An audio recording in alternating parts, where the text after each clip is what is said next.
This is live, ladies and gentlemen, on the way to the San Diego airport with Mary and Steve. And I can't shoot Steve except the back of his head, so I have to shoot his beautiful wife. And then I'm going to refer back to the back seat.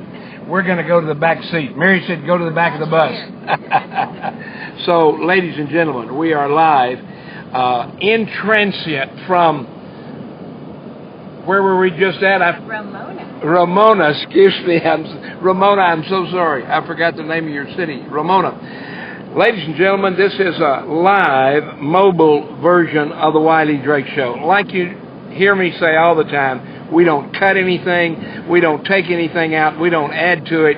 Whatever is said in this broadcast, it will be on the air. It is on the air right now. And I'm sitting here with my camera on one of my heroes, and I know he don't like people to say that, but he has been my mentor over the last 15 to 20 years as I ran for Vice President of the United States, as I got involved with the Congressional Prayer Conference of Washington, D.C.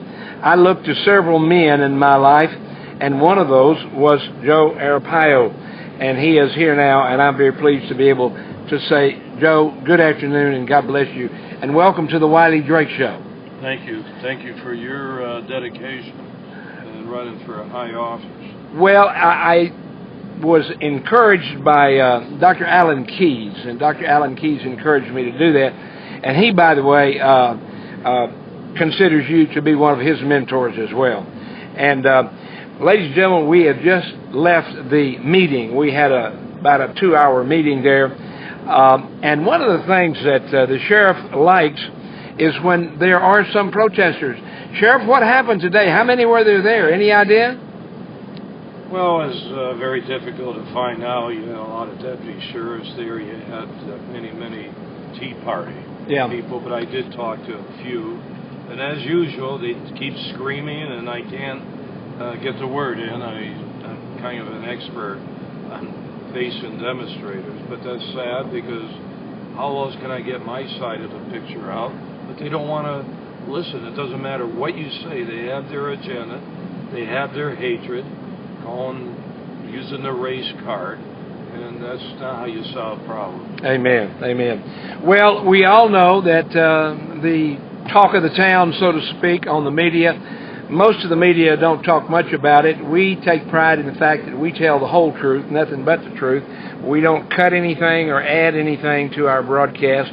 What you see right now, ladies and gentlemen, on the air is what you'll see later if you come back to the archive. And Sheriff Arpaio was talking about the fact that this is the second sort of trip that he made to this area. Sheriff, why did you come here? When I interview people, I usually ask them 2 or 3 questions. Number one, I ask them who they are. And of course, we all know who you are. My second question is where you're from. And of course, we all know that. But the third question that I always ask people is, why are you here? Why were you here in this part of Southern California? Well, quite frankly, I've been here before on the invitation, not here, but San Diego. By the invitation of Mary and Steve Moran. Amen. And she asked me, she treated me nice when I was here. We had a good meeting, I believe it was a Republican group. Amen. And she asked me way back if I would come back here. And, you know, I get invitations every day. Oh, I can imagine. So because I'm not saying do her a favor, but doing the Tea Party a favor, and this was planned way before Marietta.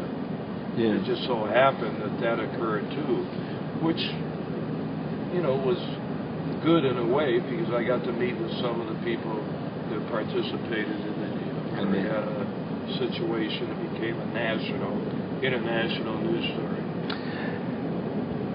We do appreciate you talking about the Tea Party. I know the Tea Party appreciated that. My involvement with the Tea Party goes way back. The first caravan that the Tea Party did, they came to me. They couldn't get anyone else to allow them to have a kickoff point. They came to our little local church in Buena Park, California, and said, we need a place that's got a big parking lot so we can bring motorhomes and cars in and assemble the caravan. So the first caravan that the Tea Party took across country started from the First Southern Baptist Church in Buena Park, where I've had the privilege to be the pastor for 26 years. And so I've been involved with them all along. Many people sometimes criticize me for doing that, but I believe the Tea Party has made a great deal of advancement. I don't agree with everything they have said. I don't agree with everything almost anyone says, except maybe Sheriff Arpaio. But you made a couple of comments in reference to the Tea Party. What is your opinion right now, today, on the 26th day of July, about the Tea Party and what they are doing, and what do you think they can do? You know, I'm not going to, I joke with them about the Tea Party, you know, Massachusetts, sure. David Street. But you got to give it some name. But to me, it's not the Tea Party.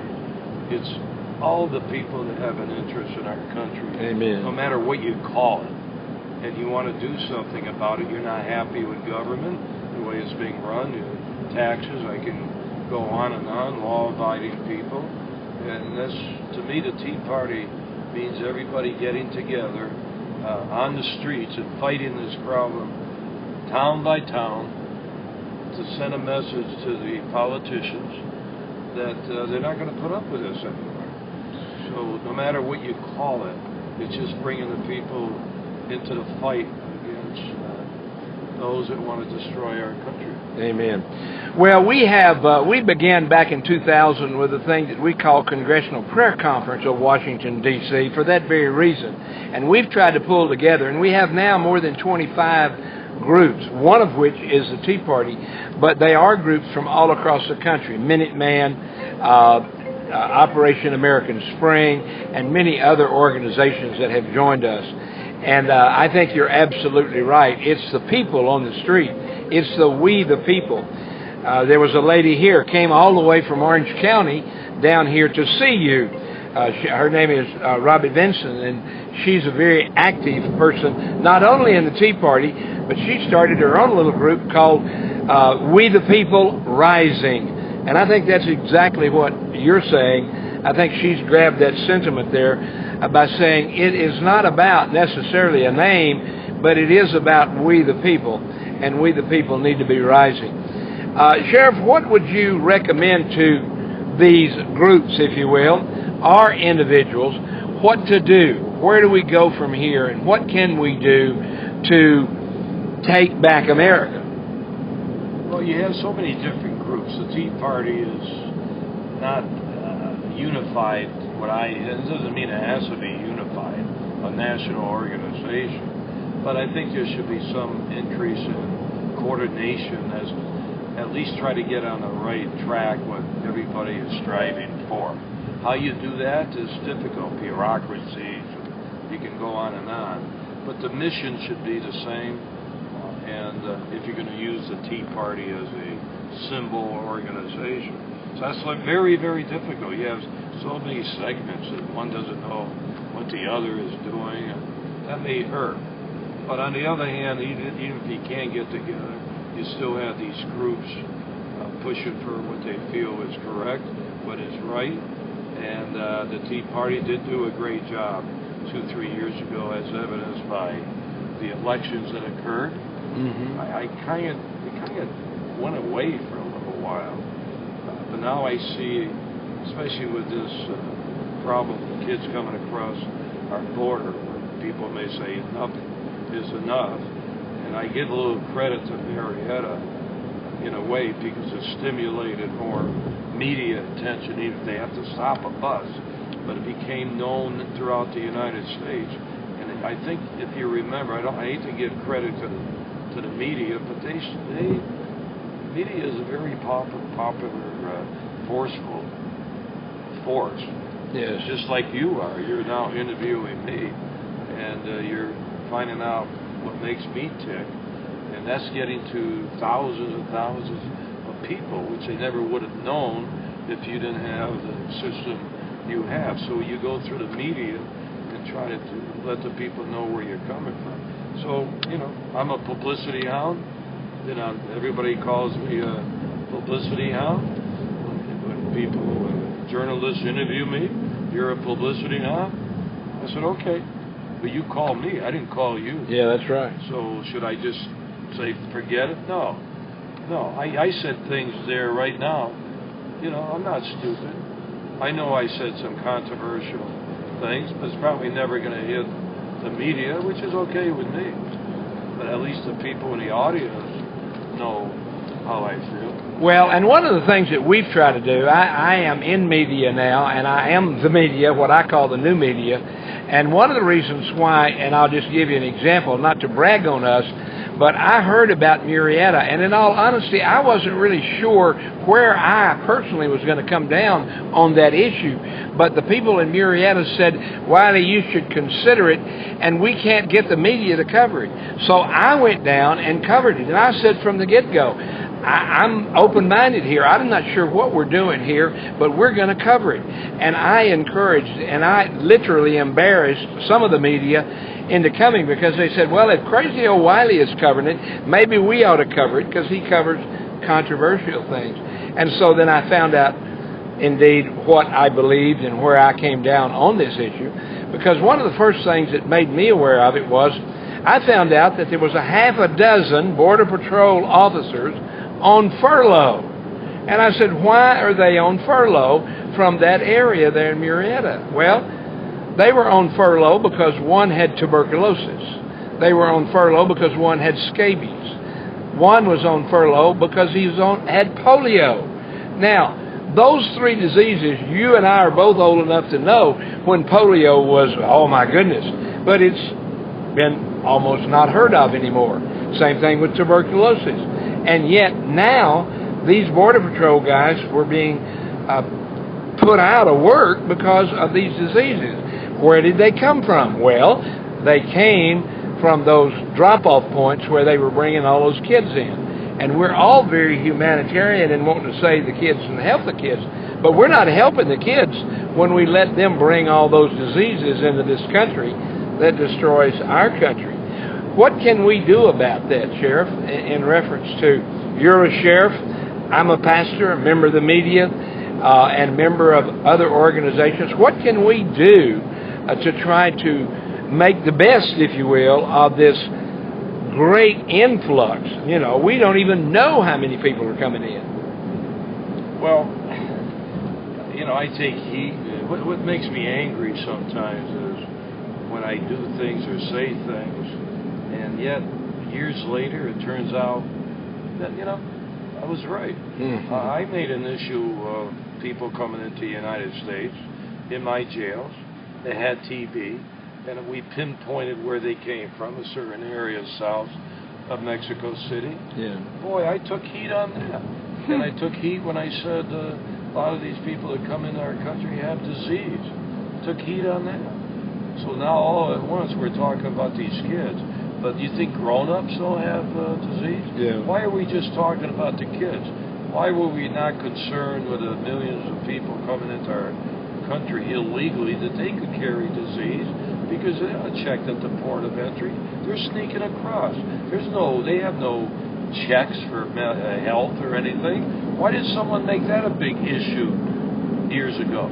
Yeah, well, you're absolutely right, and that's why it needs to be now. And for a couple of reasons. Number one, I think you pointed this out, and other folks as well, that these quote so-called children, they'll put a little baby on the media and show what a terrible thing it is to deport that child, but we're talking about teenagers, many of them, pre-20s even, 18, 19, and they're coming in this country. So many of them are indeed adults.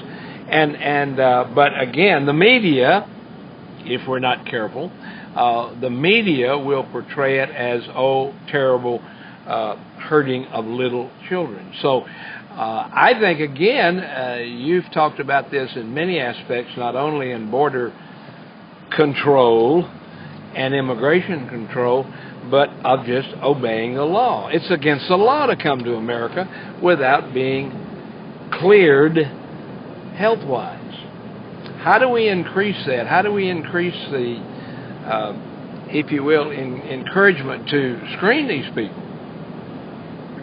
Well, that's a good question. Those that are already here, how do we know what their health conditions are? Right. Unless they get some free medical attention at the emergency wards, and maybe while they're doing that, you may detect other problems, especially if they're carrying any type of disease.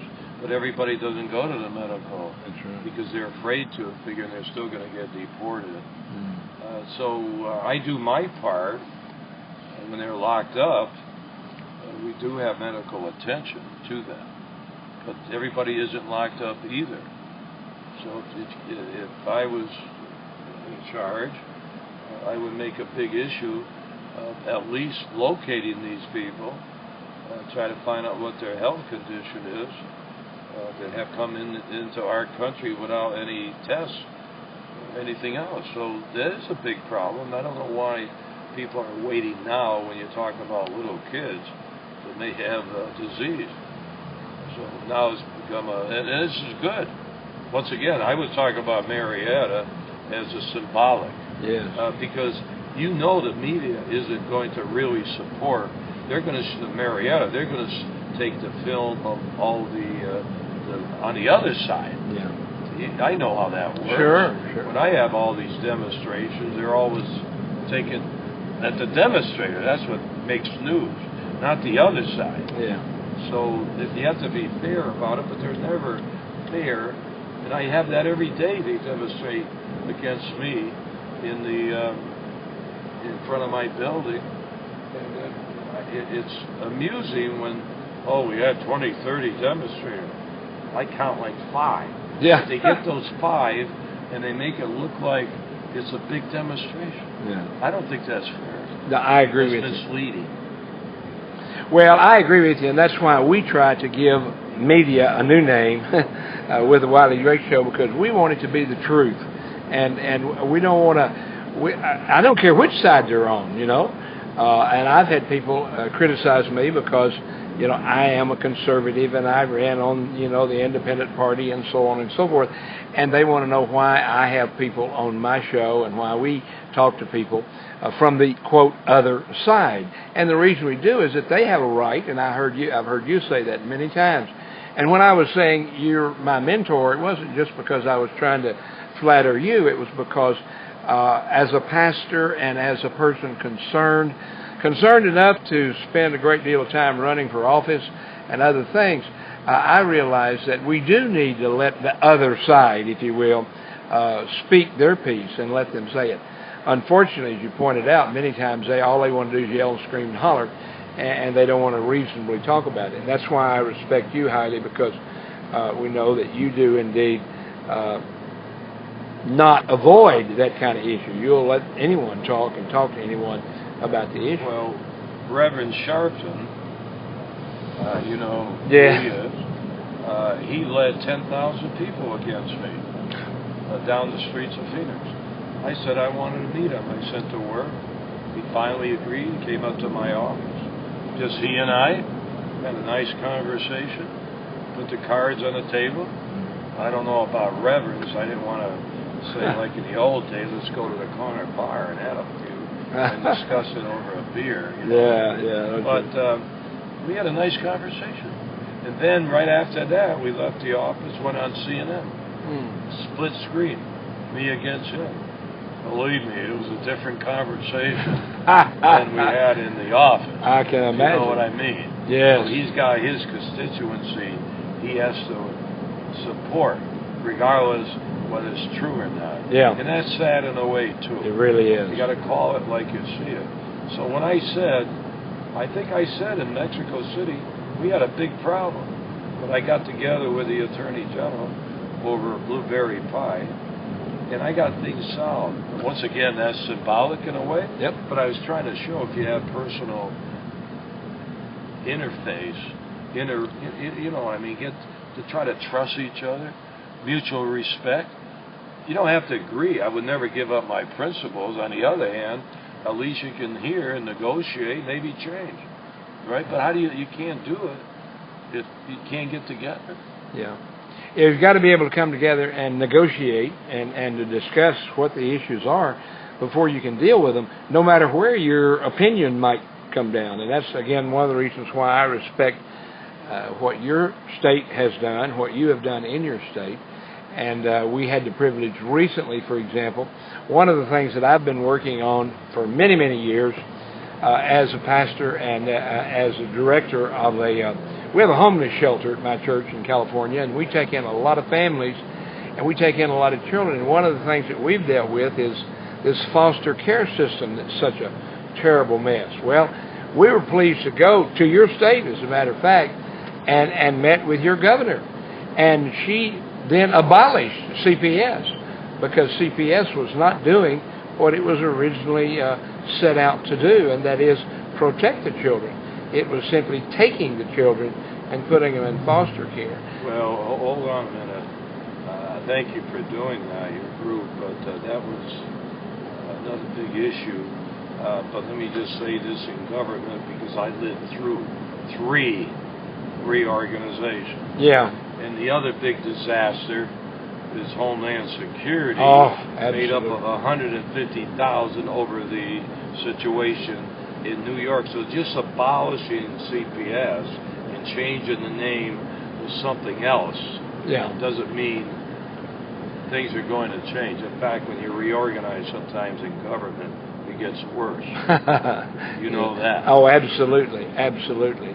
And you're absolutely right about that. That's why we're, of course, monitoring and watching very closely what does go on, not only in Arizona, but around the nation in reference to this destruction of our children through CPS and so forth. But I think the big issue today, of course, is this whole situation, not only of, quote, immigration and refugees coming in, but the fact that, my mom used to say many years ago, charity begins at home. and I think we have to, not just necessarily with charity, but I think we have to clean up our own backyard before we can go and help. I like your comment in reference to one of the things that I've said to several people that don't agree with me on, but even though they agree with me on other things, and that is, I believe we ought to go to Mexico has a great deal of problems. And we ought to go to Mexico and help them. If we're going to help them, I don't mean just pour money in the border, but to go there and help them with our troops.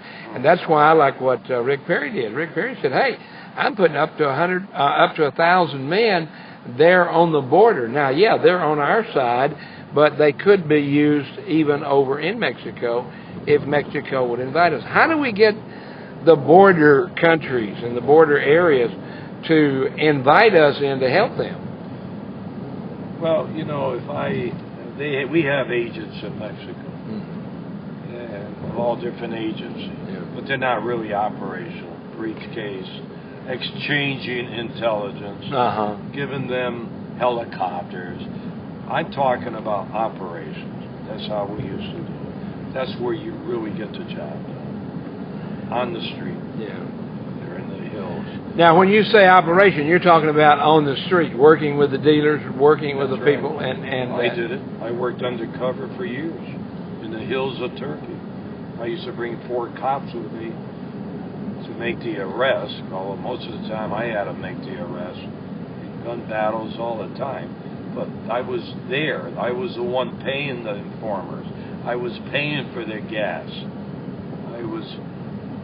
Had my expertise, and actually went on the hills, streets, doing it.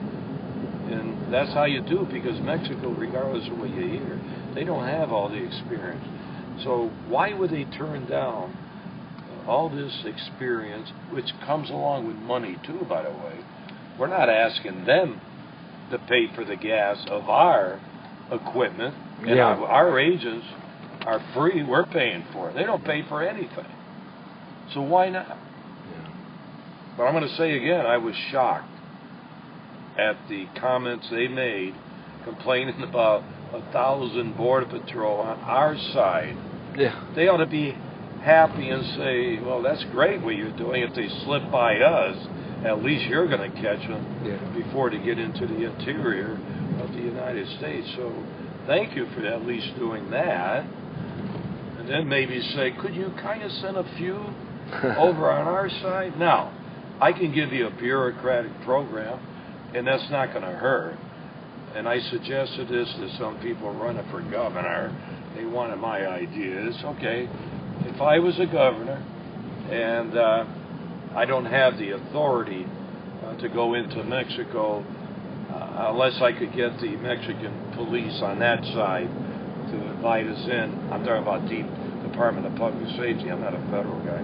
But the least the governor could do is say, go talk to the governors on those borders, Mexican governors. Still have to deal with Mexico City. Hey, send 4 or 5 of your people to me and put them in. I'll have a nice office for them, either in the Department of Public Safety or even my governor's office, and we'll exchange intelligence, and then we're going to send 5 of our people over to your place and get intelligence and all that.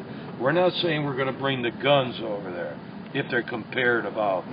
So what's wrong with exchanging intelligence and bringing some of their people on our side and sending ours over there?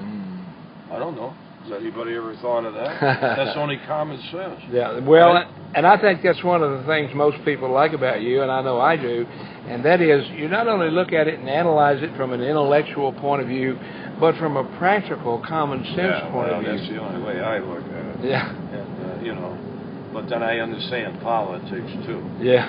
So, the secret is, if you send 5 people over there, right, with the briefcase, I'm almost convinced that those briefcases could be substituted for guns. Yeah. Once you're there working with the cops. Yeah. Come on, where's the line? Yeah. Then are you going to be with them when they're making big drug seizures to obtain intelligence? Yeah. Maybe. That's the reason, right? Yeah. But you're right there with them. Yeah. And you'll see if they're beating the crap out of people. Yeah. You'll see who the big dope peddler is. Then you check them out, working together. So, but why isn't anybody talking? Are their relations that bad? Or they don't want? They want to talk about the economy. They send people there all the time to meet with high officials, talk about the economics, right? They're always in there. Yeah. That's all they talk about. Yeah. Why aren't they talking about going over there to fight the crime? Well, you're absolutely right, and I had a sort of a personal experience in reference to one of the things you talked about a little bit today, and that is a number of years ago, of course, I was in Vietnam and a veteran, and we were down close to San Diego, and I needed a doctor's appointment, so I made a little trip into San Diego to go to the VA hospital. And when I went to the VA hospital, I made a wrong turn and went across the border. And I had a handgun in my car, in the trunk of my car.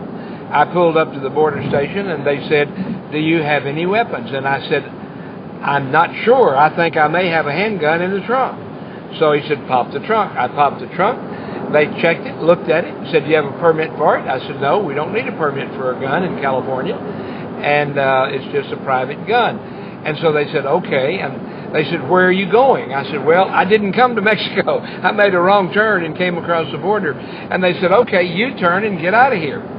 Now, that Marine recently made that same mistake that I made years ago. He was in the process of relocating there to San Diego, and he had weapons in his car, all licensed, by the way. And so he ended up, and as far as I know, he's still in jail in Mexico. And what's your thoughts on what happened there? Well, I'm not going to get into it. I just have gut feelings. I have no evidence. I know that everybody, the influence from our government is not very high, which is unusual. I do know that maybe the Mexican government is shell-shocked because there was an operation called Fast and Furious, and they were sending guns all over the place in Mexico. We were, our government. Yes. And maybe they're a little angry at that. And the only reason they're not really publicizing it because they don't want to hurt Obama. But they can publicize Perry or send us a National Guard because that's the governor that did it. I would bet you any amount of money if Obama sent those there, you wouldn't hear any criticism by the Mexican government. No, that's right. Well, and I think you're absolutely right. It's a matter of the upper echelon not really supporting what governors and sheriffs are doing. And, of course, I know you've experienced that as a sheriff. And my other question would be in reference to sort of where do we go from here? I do not know a lot of sheriffs in our country. I do know a few. But how do we get the other sheriffs, like Sheriff Mack and other sheriffs, to get involved and to be involved? Where do we go from here, and how do we do that? Well, first of all, Sheriff Mack, he's a friend of mine. Yeah. I just saw him last week. He's not a sheriff anymore. Yeah, I understand. And he was a sheriff in Graham County, had about a 5-man department. But he speaks out. He believes in the Constitution. He's a fighter. So he represents the sheriffs in a way, but he's not the sheriff. There isn't much he can do unless he tries to convince other sheriffs to follow his philosophy. Right. When you have sheriffs, those that are in office have a lot of authority. They can do something, not just talk. Right. A lot of them do talk and don't do anything either. I'm not going to criticize it, but that's their problem. I don't tell them what to do. I'm sure that a lot of sheriffs don't like this sheriff, but that's okay because I do my thing, and I'm fighting I'm appealing the judge's ruling on another big issue, not just alleged racial profiling, but the authority of the sheriff. How far do you go to try to control the office of the constitutional sheriff? So I want to get up to the Supreme Court to get that thing resolved because that's affected me too. Yeah. Well, I think it not only affects you, but it affects all the sheriffs, as well as other law enforcement in general, especially in specific there with the sheriffs. And we certainly want you to know we're supportive of you taking that to the Supreme Court, and we'll do anything we can to help you with our media and to help you in any way we can. And with that in mind, Sheriff, if there's anything else you'd like to share with us, our listening audience, anything else you'd like to share, you'd like to see us do as a nation, as a state, and anything else you'd share with our audience at this time? Oh, I want you to build up your audience because this is very important. Absolutely. It's live, I presume. Yes. And by the way, I'm going to give you a secret. I'm going live streaming.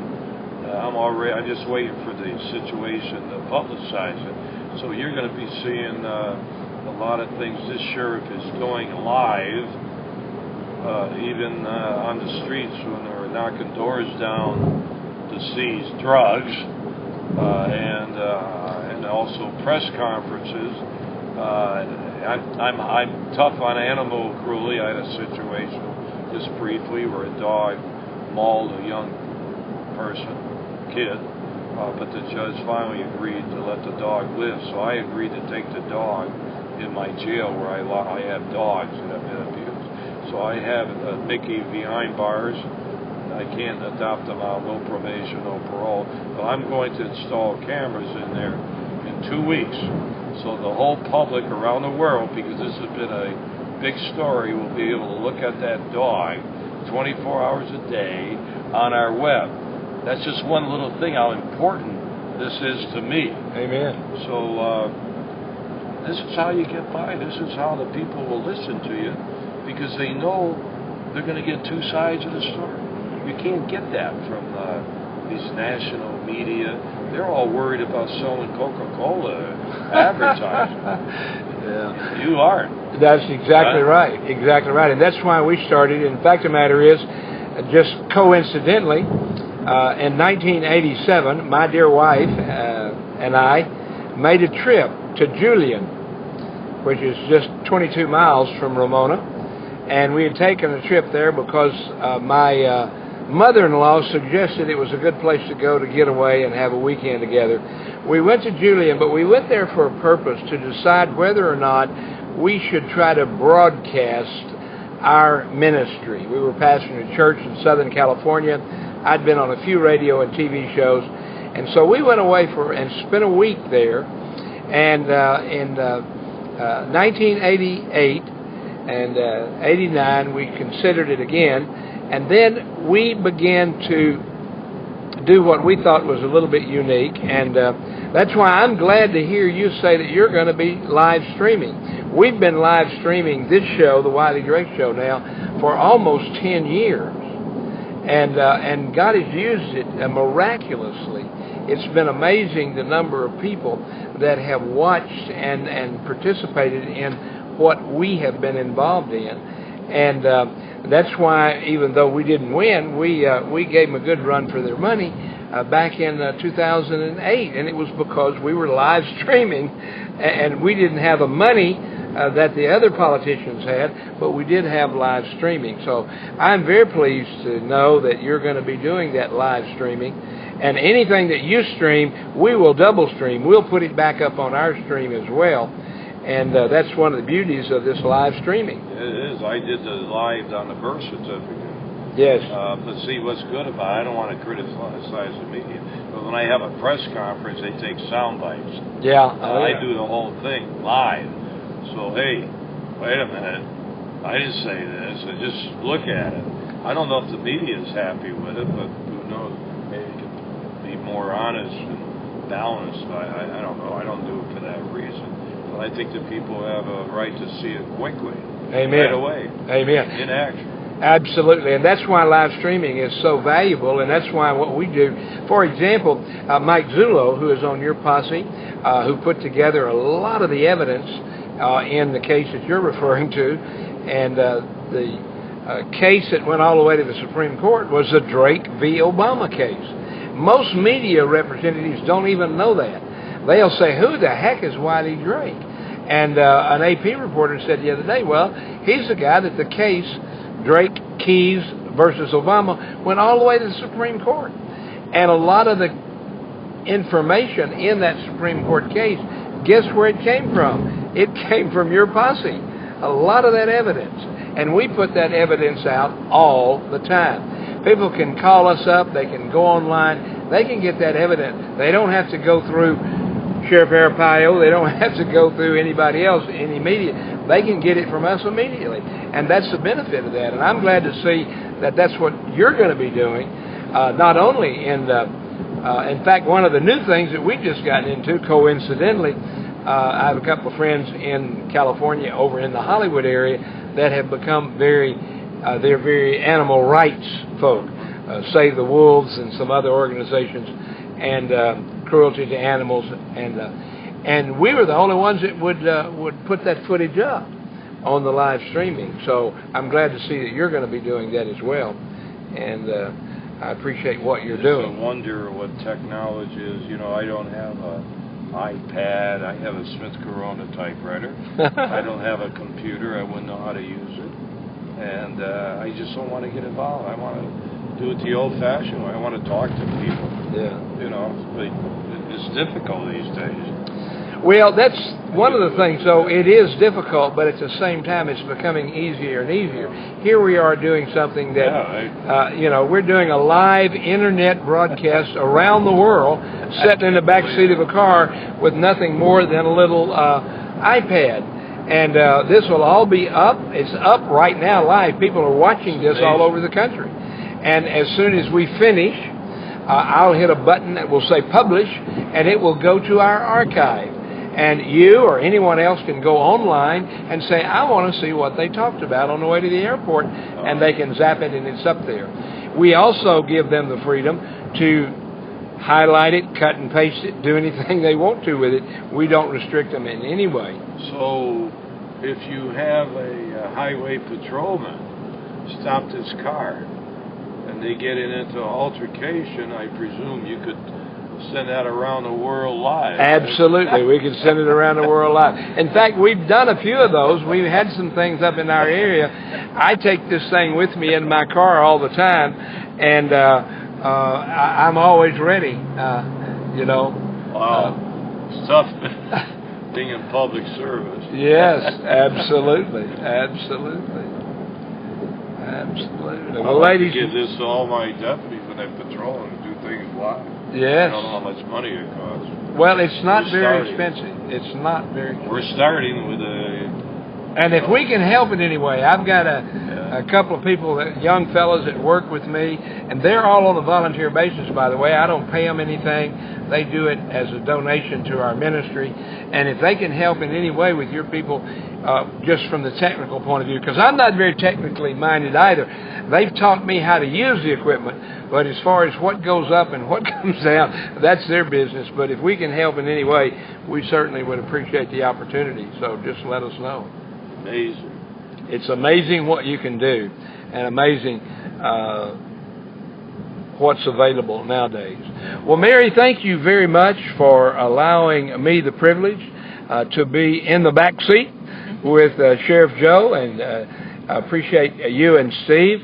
And I was sharing with both Mary and Steve that way back a long time ago when I was pastor of a little church in Texas, I moved in there, and the first day I was there, the deacons called a meeting and said, "Okay, Pastor, come with us."